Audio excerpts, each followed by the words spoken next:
कहानी की शुरुआत होती है आज से 70 साल पहले, जब दुनिया न्यूक्लियर की वजह से लगभग खत्म सी हो गई थी। लाइट और हर तरह के कम्युनिकेशन सिस्टम एक ही रात में पूरी तरह बर्बाद हो गए। पूरी दुनिया बहुत बुरे दौर से गुजर रही थी। तब अमेज़न के जंगलों में एक साइंटिस्ट को जादुई पेड़ मिला।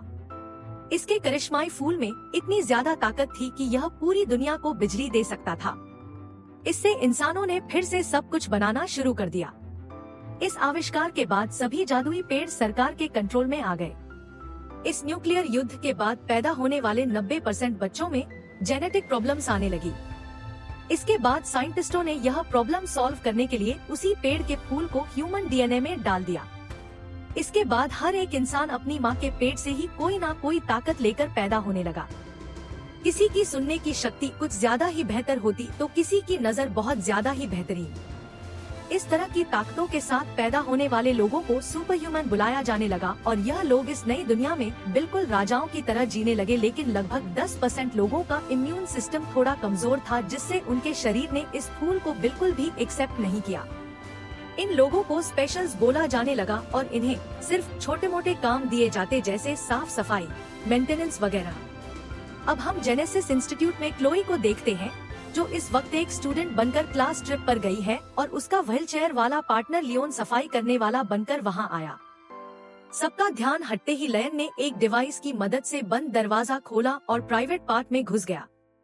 मैप चेक करते ही उसे पता चला कि 2 गार्ड पास में ही खड़े हैं, तो उसने वहां पर एक छोटा चूहे जैसा खिलौना भेजा। गार्ड्स उसके पीछे गए, उसे पकड़ा तो उस चूहे के अंदर से स्लिप गैस निकली, जिससे दोनों गार्ड बेहोश हो गए। लियोन ने उनकी चाबियां ली, वेंटिलेशन सिस्टम तक गया और गैस का टैंक जोड़ दिया, जिसके बाद स्लीपिंग गैस ने पाइप्स के अंदर से जाकर साइंटिस्टों को सुला दिया। फिर उसने मास्क पहना और लैब में घुसने की कोशिश की, पर उसका कोड गलत निकला। उसने क्लोई को कॉल किया और सही कोड लाने को कहा। मेन लॉबी में क्लोई ने कुछ लड़कों को स्पेशल्स के बारे में बोलते सुना कि उन्हें तो मार देना चाहिए। क्लोई ने उनसे झगड़ा शुरू कर दिया। बाकी बच्चे भी उन्हें उकसाने लगे। एक गार्ड भाग कर आया। क्लोई ने बेचारी बनकर गार्ड से मदद मांगी और उसी वक्त उसकी जेब से नोटबुक चुरा ली। नोटबुक में उसे सही कोड मिला जो उसने लियोन को भेज दिया। कोड मिलते ही लियोन जल्दी से लैब में घुस गया। उसने अपनी माँ की पुरानी घड़ी निकाली, जिसमें लिखा था कि हम सब एक हैं, हम सब बराबर हैं। यह पढ़कर उसे हिम्मत मिली। उसने एक लीवर खींचा, मशीन खुली और अंदर जेनेसिस ट्री था। उसने एक पुराना हथियार लिया और शीशे के अंदर छेद करना शुरू किया। लेकिन जैसे ही वह फूल तोड़ने लगा, पेड़ ने बहुत सारे स्पाइक शूट कर दिए और अचानक से अलार्म बजने लगा। लियोन ने फिर भी फूल को एक ब्लू कैप्सूल में पैक कर लिया। अनाउंसमेंट हुई कि यह बिल्डिंग अब लॉकडाउन में जा रही है और सबको जल्द से जल्द बाहर निकलना होगा। क्लोई लियोन का इंतजार करना चाहती थी, पर गार्ड्स ने उसे बाकी स्टूडेंट्स के साथ बाहर भेज दिया। किसी तरह किस्मत से लियोन भी समय रहते बाहर आ गया। बाहर लन ने जानबूझकर क्लोई को टक्कर मारी और उसका टेडी बियर नीचे गिरा दिया। उसने टेडी वापस देने से पहले कैप्सूल को टेडी के अंदर छुपा दिया। जब गार्ड्स ने लियोन की जेब चेक की तो उन्हें सिर्फ एक घड़ी मिली। उन्होंने घड़ी पर लिखी हुई बात का मजाक उड़ाया और साथ ही लियोन को फ्रीक कहकर पुकारा। एक आदमी बहुत ध्यान से सभी स्टूडेंट्स को चेक कर रहा था, लेकिन उसने भी यह तो नहीं सोचा कि स्टडी के अंदर फूल छुपा हुआ होगा। कुछ देर बाद क्लोई और लियोन सड़क पर बड़ी स्क्रीन पर न्यूज देखने लगे। सेनेटर फ्रैंक लोगों से कह रहा था कि पैदा होने से पहले ही क्यों हम फूल का इस्तेमाल लोगों के जन्म लेने के बाद भी तो कर सकते हैं। इसके बाद फेमस सिंगर मीरा वहां आई। उसने अनाउंस किया कि वह बिना ताकत वाले लोगों की डिस्ट्रिक्ट में फ्री टूर कर रही है, ताकि सब लोग एक साथ मिलकर रहें। अपना हुलिया बदलने के बाद लियोन ने क्लोई को समझाया कि पॉलिटिशियंस और सेलिब्रिटी सिर्फ ड्रामा करते हैं, उन्हें हम जैसे लोगों की कोई परवाह नहीं है। अभी थोड़ी देर पहले सड़क पर एक हमारे जैसे गरीब आदमी को खाने के स्टोर से धक्का देकर निकाल दिया गया। तभी हम देखते हैं कि एक सफाई करने वाला आदमी खिड़की से कुछ मिटा रहा था। वहाँ लिखा था डेथ टू द जेनेटिक्स। सब लोग जेनेटिक्स को देखकर खुश तो नहीं हैं। वहीं मीरा के मैनेजर ने उसे कहा कि हालात खतरनाक हो रहे हैं। स्पेशल डिस्ट्रिक्ट जहाँ पर वह 10% लोग रहते हैं, जिनके ऊपर उस फूल ने काम नहीं किया, वो पहले से बहुत रिस्की है और बहुत ज्यादा भीड़ आएगी, इसलिए ऑटोग्राफ सेशन को कैंसिल करना होगा। मीरा को यह बात बिल्कुल पसंद नहीं आई। उसने कहा कि ऐसे थोड़ी आएगी एकता। मुझे लोगों के सामने जाना होगा, उन्हें अपने जैसा महसूस करवाना होगा। उसने इवेंट को कैंसिल करने से मना कर दिया। क्लोई और लियोन जब घर जाने लगे तो स्पेशल डिस्ट्रिक्ट के गेट पर गार्ड्स ने उनकी आईडी चेक की। लियोन शॉपिंग करने गया, तब क्लोई टीवी पर फ्रैंक का इंटरव्यू देख रही थी। अब फ्रैंक बोल रहा था कि उसने ऐसी दवाई बनाई है जिससे वह 10% लोग जिनके अंदर ताकत नहीं आई थी, वह भी अब इस ताकत को महसूस कर पाएंगे। उन्हें भी अब बाकी सब जैसा बनाया जा सकता है। लोई यह देखकर बहुत खुश हुई, लेकिन लियन ने कहा कि यह सब झूठ है। फिर वह दोनों अपने घर गए, एक छोटी सी वर्कशॉप में। लोई वहाँ पौधे उगाती है और लियोन कुछ डिवाइसेस बनाता है। लियो फूलों से वह हिस्से निकालता है जिनके अंदर ताकत है और उनकी मदद से अपाहिज लोगों के लिए खास तरह के प्रोस्थेटिक्स बनाता है ताकि वह लोग भी एक आम जिंदगी जी सकें। क्लाइंट्स के पैसों से उनका रोज का गुजारा हो जाता है। क्लाइंट्स का काम खत्म होने के बाद एक आदमी ने जेनेटिक डिस्ट्रिक्ट से कॉल किया और कहा कि मुझे कुछ ठीक करवाना है। क्लोई ने मना कर दिया, यह कहकर कि हम लोग कहीं जाकर ठीक नहीं करते, दुकान पर ही आना पड़ेगा आपको। पर जब लैन ने सुना कि वह आदमी 3 गुना पेमेंट देगा तो उसने कहा कि कोई नहीं आ जाएंगे। लोई डर गई क्योंकि यह थोड़ा इल्लीगल काम था। लैन ने उसे समझाया कि मुझे सारा रास्ता पता है, कहाँ पर गार्ड्स हैं, कहाँ पे नहीं। वह किसी को भी पता लगे बिना अंदर जा सकता है। अब वह दोनों एक महंगे से रेस्टोरेंट में पहुँचे, जहाँ कुक ने उन्हें पीछे के दरवाजे से अंदर लिया। वो कुक भी उन्हीं की तरह था। उसके पास एक मैकेनिकल सूट था जो उसे चलने में मदद करता है। अपाहिज होने के बाद भी अचानक एंटी जेनेटिक्स नाम की गैंग में दरवाजा तोड़कर अंदर घुस गई और उन्होंने बिजली भी काट दी। लियन ने सूट ठीक करने का काम पूरा किया। कुक ने कहा कि मैं देख कर आता हूं। कैप्टन हजिस ने कहा कि यह बिना खास शक्तियों वाले लोगों का जो एरिया है ना, यह क्राइम का अड्डा बन चुका है। हम जल्द ही स्पेशल डिस्ट्रिक्ट के ऊपर रेड करेंगे। लियो और क्लोई डर गए क्योंकि उन्होंने उसे पहचान लिया था। दरअसल वो उसी गैंग का लीडर है जिसका चेहरा उन्होंने पिछले दिन लड़ाई में देखा था। क्लोई ने वह कागज खोला और पता चला कि वह मीरा के कॉन्सर्ट का फ्लायर है जिसके अंदर एक छोटा सा मैप बना हुआ है। वह लोग समझ गए कि इस गैंग वाले लोग कॉन्सर्ट पर हमला करेंगे और इस बात के लिए दोषी हम जैसे लोगों को ठहराया जाएगा। लैन डर कर सामान पैक करने लगा ताकि वह शहर छोड़ दे, पर क्लोई ने कहा कि हमें लोगों को बचाना होगा। सिर्फ हम दोनों हैं जिसे पता है हमला कहाँ होने वाला है। बहुत सारे निर्दोष लोग मरेंगे वहाँ पर। क्या हम ऐसा होने देंगे? इस पर लयन ने कहा कि एक ऐसा आदमी जिसका नीचे का शरीर चलता नहीं और एक 12 साल की लड़की क्या कर लेंगे। यह सुनकर क्लोई रो पड़ी। उसने कहा कि भैया तुम खुद गर्ज हो, और इतना कहकर भाग गई। लियन चाहकर भी उसे रोक नहीं पाया। इसके बाद फ्लैशबैक में दिखाया जाता है कि एक जवान लियोन अपने पिता के ऑफिस में घुस गया था अपनी फाइल देखने के लिए। वहाँ उसे पता चला कि वह स्पेशल है। जैसे ही उसके पिता को पता चला कि उसका बेटा एक स्पेशल है, उसके पिता ने उसे वहीं पकड़ लिया। यह सब याद करके और अपनी माँ की घड़ी को देखकर लियोन ने फैसला किया कि उसे कुछ तो करना होगा। कुछ घंटों बाद क्लोई वापस आई और लियो को सूट को ठीक करते हुए देखा। उसने लियन की सूट पहनने में मदद की। लियो ने अपने हाथ पांव थोड़े चला कर देखे और कहा कि वह ह्यूजेस को पकड़कर उसके गुनाह कबूल करवाएगा उससे। लियो ने कुछ अबाड़ कबाड़ चीजों से अपने लिए हथियार बना लिए और लोहे तक को मोड़ देने की अपनी ताकत दिखाई। क्लोई को सूट के अंदर कुछ खास तरह की तारें दिखी तो वह एक केमिकल बनाने दौड़ी जिससे सूट में लगे हुए हथियार एक्टिवेट हो जाए। उसी वक्त मीरा स्पेशल डिस्ट्रिक्ट में कॉन्सर्ट कर रही थी। जनता उसे देखकर पूरी तरह बेकाबू हो गई। फैंस को लोग धक्का मारने लगे। सिक्योरिटी उन्हें जैसे तैसे पीछे कर रही थी। कॉन्सर्ट के बाद मीरा बस में चढ़ने जा रही थी। तब गार्ड्स ने उसकी सिक्योरिटी और मैनेजर को मारकर आ गए और दीवारों पर अपना मैसेज लिखने लगे। हजिस ने मीरा को धमकाया कि चुपचाप हमारे साथ चलो वरना बुरा होगा। तभी लिन वहाँ पर सूट और मास्क पहने आ गया। वो बालकनी से नीचे कूदा और सीधा हमला करना शुरू कर दिया, लेकिन क्लोई के केमिकल्स की वजह से सूट में पौधे उग गए। यह देखकर गुंडे हंसने लगे, लेकिन लयन ने उन पौधों का ही इस्तेमाल कर लिया। एक आदमी गैस से गिर गया। दूसरा बेलों में उलझ गया। क्लोई ने एक चोरी की हुई गाड़ी से मीरा को आवाज लगाई, जबकि लन हजेस और उसके लोगों से लड़ने लगा। शुरुआत में तो लियन बढ़िया मुक्के पेल रहा था, लेकिन फिर पूरी गैंग ने उसे घेर कर नीचे गिरा लिया। तब क्लोई ने गाड़ी से एक आदमी को टक्कर मारी। लियोन मौका देखकर गाड़ी में बैठ गया, लेकिन मीरा चीखने लगी। समझाने का वक्त नहीं। हाँ, तो क्लोई जल्दी से गाड़ी भगाकर सबको वहाँ से ले गई। उन दोनों ने जल्दी से घर पहुंचकर दरवाजे बंद कर दिए। बाहर गैंग वाले उन्हें सड़कों पर ढूंढ रहे थे। वहीं टीवी पर रिपोर्टर्स बोल रहे थे कि मीरा को किडनैप करने की कोशिश की गई, लेकिन एक अनजान हीरो ने उसे बचा लिया। दूसरी ओर मीरा ने देखा कि लियोन घायल हो गया था। अब उसने जल्दी से लियन के जख्मों पर मरहम पट्टी की और बताया कि मैं पहले एक डॉक्टर बनना चाहती थी। क्लोई ने लियो की एकदम फ्लावर हीरो जैसी ड्राइंग बना दी, जो लियो को तो बिल्कुल पसंद नहीं आई। लेकिन मीरा ने कहा कि नहीं है तो बढ़िया। अब लयन ने मीरा को हजेस का सच बताया। इस पर मीरा कहने लगी कि देखो, अब मैं जल्द से जल्द घर जाना चाहती हूँ। कल मेरा एक इवेंट है फ्रैंक के साथ फैमिली सेंटर में।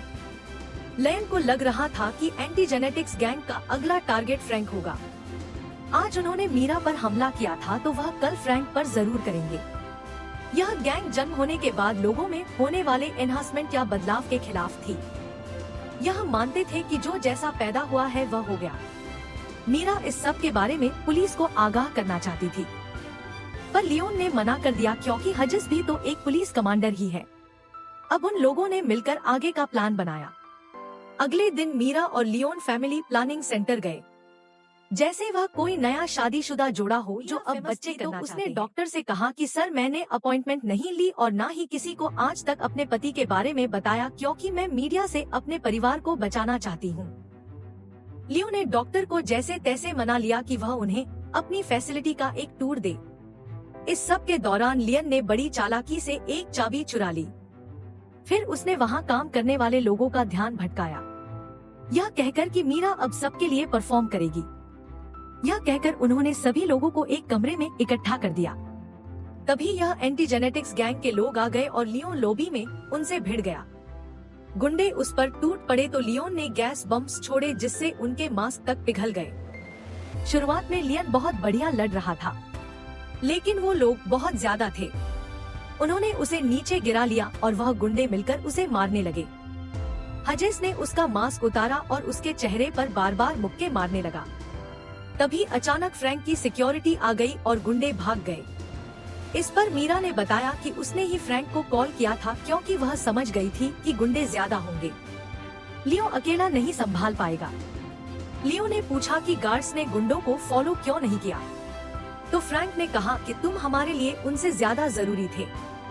पता चला कि फ्रैंक असल में लियो का पिता है। क्लोई यह सुनकर पूरी तरह चौंक गई। वह सोच में पड़ गई कि लयन ने आज तक उससे झूठ कहा कि उनके पिता मर चुके हैं। वह नाराज होकर वहाँ से भाग गई। अब रिपोर्टर अंदर आ गए तो उन्हें देखते ही फ्रैंक का पॉलिटिशियन मोड ऑन हो गया। उसने कहा कि मेरा बेटा एक प्रूफ है कि जेनेटिक्स और ऐसे लोग जिनके ऊपर फूल ने काम नहीं किया, उन लोगों के बीच में गैप बहुत ज्यादा बढ़ गया है। इसीलिए कल वोट बड़े ध्यान से देना। एक हफ्ते बाद अनाउंस हुआ कि फ्रैंक के प्रोजेक्ट को लगभग सबने अप्रूव कर दिया है। बहुत सारी बसें स्पेशल डिस्ट्रिक्ट में आई और सभी गरीब लोगों को शहर के बाहर एक मेडिकल कैंप में भेज दिया गया। इस ट्रीटमेंट के बाद उन लोगों के अंदर भी कोई कमी नहीं रहेगी, तो इसीलिए उनकी रहने की जगह यानी स्पेशल डिस्ट्रिक्ट को खोल दिया जाएगा और सभी लोग आराम से एक साथ रहेंगे। कोई रोक टोक नहीं होगी बीच में। मेडिकल सेंटर में लियोन पूछने लगा कि बताया कि हम लोग उसे नहीं ढूंढ पाए। जब लयन ने हजेस का नाम लिया तो फ्रैंक ने टॉपिक बदल दिया। उसने कहा कि तुम इस सब की चिंता मत करो, मैं बस तुम्हारा इलाज करना चाहता हूँ। लियोन ने याद दिलाया कि जब आपने माँ का इलाज करने की कोशिश की थी तो वह मर गई थी, याद है आपको? फ्रैंक ने माफी मांगी और यह माना कि मुझसे गलती हुई है। उसने बताया कि तुम्हारी माँ ने एक लेटर भी छोड़ा है, लेकिन मैं आज तक डर रहा था उसे तुम्हें देने से।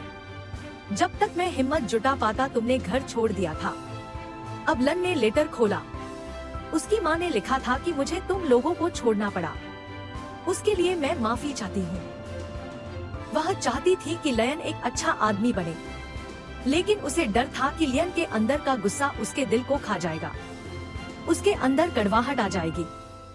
उसने कहा कि बेटा, लोगों को माफ करना सीखो, क्योंकि कोई भी आखिर तक साथ नहीं होता। यह सब पढ़कर लियोन अपनी माँ को याद करके रोने लगा। मीरा वहाँ आई और लयन को ताजी हवा के लिए बाहर ले गई। बाहर घूमते हुए लियोन को क्लोई दिख गई तो उसने उससे माफी मांगी। क्लोई भी अपने भाई से ज्यादा वक्त तक गुस्सा कैसे रह पाती। फिर लयन ने बताया कि मुझे लगता है फ्रैंक ने ही सारे हमले करवाए हैं ताकि उसका प्रोजेक्ट अप्रूव हो जाए, लेकिन उसे पकड़ने से पहले उन्हें उसके खिलाफ सबूत ढूंढना होगा। क्लोई को एक आइडिया आया और उसने एक आदमी से जिसके पास आई प्रोस्थेटिक है उसका कैमरा मांग लिया। उधर डॉक्टर्स ने अगले पेशेंट का नाम अनाउंस किया।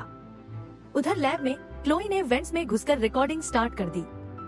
हजेस और फ्रैंक आपस में बात कर रहे थे। उनकी बातचीत से यह तो साफ हो गया कि उन दोनों ने मिलकर ही यह कांड किया है। अपने कुछ पेशेंट्स को बेहोश करते वक्त फ्रैंक अपना प्लान समझा रहा था। वह इन लोगों के दिमाग से खास तरह के जीन को निकालना चाहता था। फिर वह उस जीन को उन लोगों के अंदर इंजेक्ट करेगा जिनके अंदर खास ताकत थी। फ्रैंक इसे इंसानों का अगला एवोल्यूशन कह रहा था। फ्रैंक ने बताया कि इससे वह लोग और बेहतर हो जाएंगे, हमेशा जवान रहेंगे चाहे कोई भी उम्र हो। उसे स्पेशल्स यानी इन अपाहिज लोगों की कोई परवाह नहीं थी। इन लोगों का तो सिर्फ वो इस्तेमाल करना चाहता है उस जीन को निकालने के लिए। थोड़ी देर बाद क्लोई ने टेंट में सबको रिकॉर्ड। मीरा रोते हुए वहाँ मौजूद सभी स्पेशल से माफी मांग रही थी क्योंकि उसे इस बारे में कुछ नहीं पता था। लियोन ने अपनी माँ के मैसेज को दोहराया कि हम सब एक बराबर हैं, हमारे अंदर कोई कमी नहीं है, इंसान है हम भी। यह बातें कहते हुए उसने सबको लड़ाई के लिए उकसाया। उसने कहा कि मुझे किसी भी हालत में मेरा सूट चाहिए।